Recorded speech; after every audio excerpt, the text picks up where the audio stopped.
everyone, welcome to my channel. Today we are going to discuss about the topic relationship between philosophy and education, which comes under the course Philosophical Foundation of Education in MEd second semester in MDU University, or you can say that it come under the first semester also in other universities.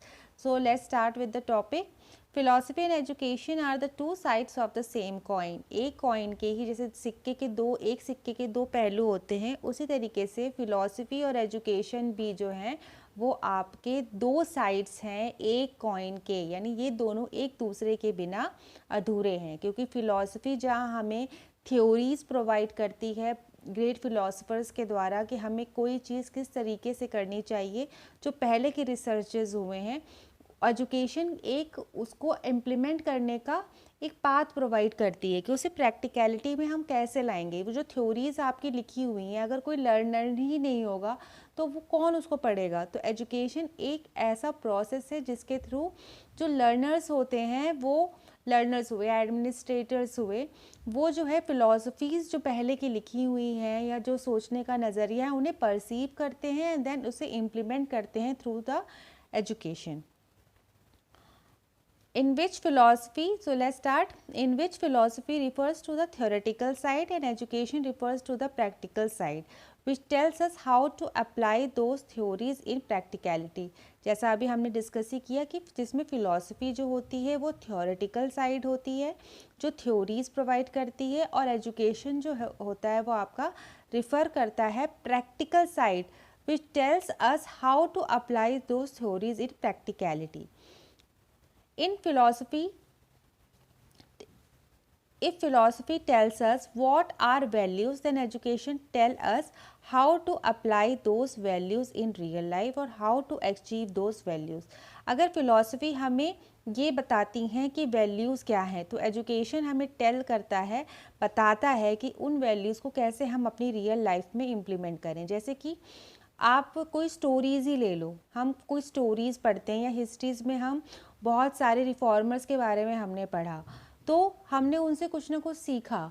जब सीखने के बाद हमने उसको analyse करने के बाद हम एजुकेशन के थ्रू ही, एजुकेशन ही वो मीडियम है, एक इंस्टीट्यूट है जिसके थ्रू हम क्या करते हैं, इन सब चीज़ों के बारे में जानते हैं और उसे हम अपने लाइफ में कैसे इम्प्लीमेंट करना है उसको हम समझते हैं.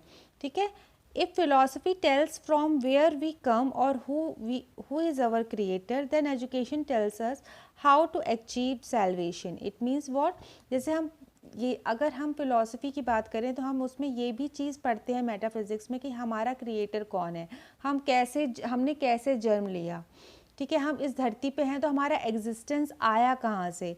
तो ये चीज़ जानने के बाद इसकी खोज आप कैसे करोगे, थ्रू एजुकेशन. ऑल्सो एजुकेशन के थ्रू ही करोगे. एक एजुकेटेड एंड अनएजुकेटेड पर्सन के बीच में क्या डिफरेंस होता है कि उसकी सोचने और समझने की क्षमता क्या होती है, उसी हिसाब से ग्रो करती है. तो एजुकेशन ही वो मीडियम है जो आपकी डिफरेंट पर्सपेक्टिव्स को खोलता है. आप किस नज़रिए से किसी चीज़ को देखते हो, डिफरेंट डायमेंशन से, उस चीज़ को ये खोलता है, वो रास्ता खोलता है.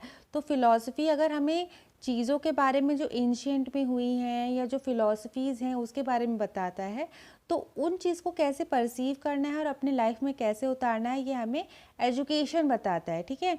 अगर आप पढ़ोगे नहीं तो आप, जैसे कि आप नॉर्मल आप देखो, आप सत्संग सुनते हो या कोई भी स्पिरिचुअल स्पीच सुनते हो, तो जब आप सुनते हो, दूसरों के नज़रिए को सुनते हो, फिर अपने लाइफ से रिलेट करते हो और फिर जब उसको आप अपने जीवन में उतारते हो तब तो आप उस चीज़ को कर पाओगे. लेकिन जब आप उस चीज़ को समझोगे ही नहीं, तो एजुकेशन वो माध्यम है जो हमारी जो फिलॉसफीज़ हैं उसके थ्रू आप उस चीज़ को समझ सकते हो. दस एजुकेशन इज़ अप्लाइड फिलॉसफी. तो वही चीज़ हुई कि फ़िलॉसफी एजुकेशन है क्या, अप्लाइड फिलॉसफी है.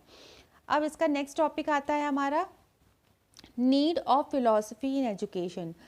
कि फ़िलॉसफी की जो एजुकेशन में नीड क्या है. The study of philosophy is necessary as it enhances one's ability in the following aspects. कि स्टडी, जो फिलॉसफी की स्टडी इसलिए इम्पॉर्टेंट है क्योंकि ये डिफरेंट एबिलिटीज़ को एनहांस करता है. Like what? To think logically. जब आप किसी चीज़ के बारे में समझोगे, पढ़ोगे, फिलॉसफीज़ को जानोगे तो आप लॉजिकली उसके बारे में समझ पाओगे, ठीक है, आपकी लॉजिकल थिंकिंग बढ़ेगी। To think, speak and write critically, आप किसी चीज़ को क्रिटिकली एनालाइज कर सकते हो। लाइक जैसे कोई एक थ्योरी बन गई, ठीक है, कोई एक थ्योरी बन गई, तो क्या ऐसा हुआ कि वो थ्योरी बनने के बाद उसमें कुछ इम्प्लीमेंटेशन नहीं हुआ? आप अपनी पॉलिसीज़ को ही देख लो, आपकी एनईपी 1968 में बनी, फिर उसके बाद में आने वाले सालों में भी बनी, एनईपी 2020 बनी, तो क्या ज़रूरत थी? जब 68 में बन चुकी थी तो फिर आगे पॉलिसीज़ बनने की क्या ज़रूरत थी? इसलिए ज़रूरत थी क्योंकि फिर उसके बाद भी बहुत सारे एजुकेशनिस्ट आए और उन्होंने इस पर रिसर्च किया, पहले की फ़िलासफ़ीज़ को पढ़ा और अपनी बदलते फ्यूचर्स के हिसाब से चीज़ों को कैसे आपको चेंज करना है according to the future generation, उसके अकॉर्डिंगली उन्होंने चीज़ों में चेंज लाया। तो अगर आप फिलॉसफीज़ को पढ़ोगे, उसे क्रिटिकली एनालाइज करोगे, then only you can make changes. Same point in the third, to analyse the things before drawing any conclusion, किसी भी कंक्लूजन को आप ड्रॉ करने से पहले चीज़ों को एनालाइज करना सीखते हो। अगर आप एजुकेटेड हो, आप फिलोसफिकल एस्पेक्ट्स को, डिफरेंट चीज़ों को जब आप देखोगे, then you can relate to the present scenario and you can analyze that what is best for our best for according to the real time. It means जैसे आप क्लास में ही हो, अगर आपने मान लिया मारिया मोंटेसरी की आपने बारे में पढ़ा कि उनके उसमें क्या होता था कि उन्होंने बच्चों को फ्रीली छोड़ दिया था कि आप क्लास में वो बच्चे हैं और वो चीज़ों को ऑब्जर्व कर रहे हैं, ठीक है, फिर एज अ गाइड आप रिप्रेजेंट कर रहे हो। फिर रविंद्रनाथ टैगोर का भी एक्सपीरियंशियल लर्निंग पे फोकस था। तो डिफरेंट फिलोसफर्स ने जब बात की तो आप उसमें से क्या चीज़ एक्सेप्ट करनी है अपने क्लास सिनेरियो में, अकॉर्डिंग टू द स्टूडेंट्स आपको क्या चीज़ अब इम्प्लीमेंट करनी है, वो आप तभी कर पाओगे जब आपके अंदर वो एनालिटिकल थिंकिंग होगी। Okay, to investigate difficult questions in a systematic fashion, आप किसी चीज़ को सिस्टमैटिक वे में इन्वेस्टिगेट कर पाओगे। To know the reality of existence, अपनी एग्जिस्टेंस क्या है उसकी रियलिटी को जानने के लिए फ़िलासफ़ीज़ होती हैं, वही हमें बताती हैं कि हमारा क्रिएटर कौन था, हम कहाँ से आए, ये यूनिवर्स कहाँ था, यूनिवर्स के का कौन सा पार्ट हम हैं, ये सारी चीज़ें कौन बताता है। टू अप्रिशिएट व्यूज़, आपको पता है कि फ़िलासफ़ी की जो थर्ड ब्रांच होती है वो एक्सियोलॉजी होती है, जिसमें एस्थेटिक पार्ट होता है, जो यही बताता है हमें कि हमें किस तरीके से किसी चीज़ को व्यू करना है, मतलब to appreciate the things, how to beautify the things, ये सारी चीज़ें भी ये बताता है। To understand the values and importance in life, अपने जीवन में वैल्यूज़ की क्या इम्पोर्टेंट है, क्या हमारे लिए सही है, क्या गलत है, इस चीज़ के बारे में भी हमें फ़िलासफ़ीज़ के थ्रू ही पता चलता है। इसलिए एजुकेशन में इसका साथ में होना बहुत ज़रूरी है। To enhance a person's problem solving capacities, बच्चों जो भी हैं आपकी प्रॉब्लम सॉल्विंग कैपेसिटीज़ को एनहांस करने के लिए भी ये इम्पॉर्टेंट होता है। लाइक जैसे आप अपने फ़िलासफ़िकल एस्पेक्ट्स आपने जब पहले पढ़ा, जैसे कुछ आप जब देखते हो कि फ़िलासफ़िकल एस्पेक्ट्स ऑफ आप मोनार्किक कंट्री का देखते हो, तो आप देखते हो कि वहाँ पे उस सिचुएशन में, मोनार्किक कंट्री के सिचुएशन में एजुकेशन सिस्टम कैसा है, वहाँ पे लोगों के रहने सहने का कैसा तरीका है और एक डेमोक्रेटिक कंट्री में क्या है। तो आप किसी भी सिचुएशन को किस तरीके से सॉल्व कर पाओगे या क्या चीज़ हमारे लिए बेस्ट है, वो चीज़ आप देख पाओगे जब आप डिफरेंट एस्पेक्ट्स को समझोगे और जानोगे। And education is only the way through which we can come across with all these views, ठीक है। to extract what is essential from large quantities of information, मतलब बल्क ऑफ इंफॉर्मेशन तो है, लेकिन आप एजुकेशन के थ्रू ही जब आपका माइंड उतना ट्रेंड होगा, then only you can choose what is correct for our situation. Like आप लेसन प्लान बनाते हो, ठीक है, लेसन प्लान बना के आप बच्चों को क्लास में पढ़ाते हो, आप जो प्लान करके जाते हो वहाँ इम्प्लीमेंट करते हो, बट वहाँ पे वैरायटी ऑफ स्टूडेंट्स होते हैं, ठीक है, बट उसके अकॉर्डिंगली कौन से बच्चे के लिए हमें कौन सी मॉडिफिकेशन करनी है वो आपको ही उसमें से करना होता है। It is not less like कि आपने 40 मिनट्स का लेसन प्लान बनाया है और आप बच्चों को आपने पढ़ाना शुरू कर दिया और आप 40 मिनट्स पढ़ाते जाओ, चाहे बच्चों को समझ में आ रहा है नहीं आ रहा है, लेकिन आपको फ़िल्टर करना पड़ता है, कभी कभी आपको चीज़ों को फ़िल्टर करना पड़ता है। It only when you have that ability, okay. फिर need of philosophy in teaching learning process in education.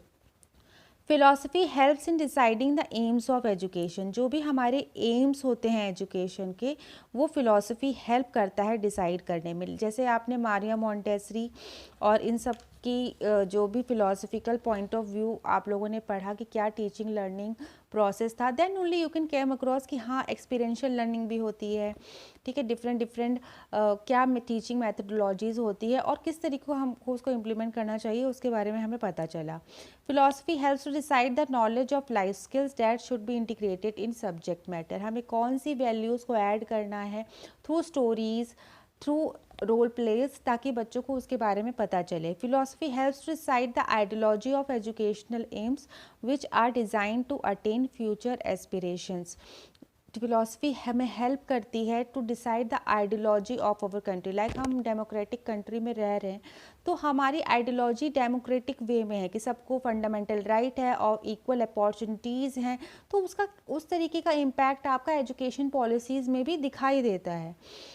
Philosophy helps in designing the curriculum. Yes, अगर आपका करिकुलम कैसा होगा, रोट लर्निंग होगा या कंस्ट्रक्टिव होगा, ठीक है, ये किस तरीके से पता चलता है, through philosophy only. Curriculum can be defined as the race course और track through which stakeholders कौन होते हैं, वो भी जो एजुकेशन डिपार्टमेंट में जो भी चीज़ हो, चाहे फ्रॉम गवर्नमेंट टू एडमिनिस्ट्रेटिव, सब लोग जो भी इसके अंडर में आते हैं वो स्टेक होल्डर्स में आते हैं। Of the education achieve educational aims prescribed in curriculum. Great philosophers which are the gems of philosophy like Rabindranath Tagore, Maria Montessori, Shri Aurobindo enlighten the constructive teaching learning path and whose philosophies helped a lot in curriculum designing.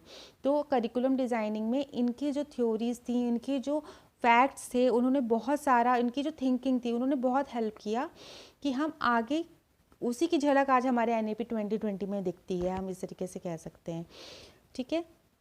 तो ये कुछ extra है। अगर आपको conclude करना है अपना answer, तो आप इस तरीके से अपने आंसर्स को भी कंक्लूड कर सकते हो। If you want this notes, तो you can write in the comment box and join the Telegram channel. You can get the PDF in PDF in Telegram channel only. So keep sharing, keep liking, and like, share, subscribe. Thanks for watching. And if you want to give any suggestions, so you can give suggestion in the comment box. Thanks for watching. Like, share, subscribe.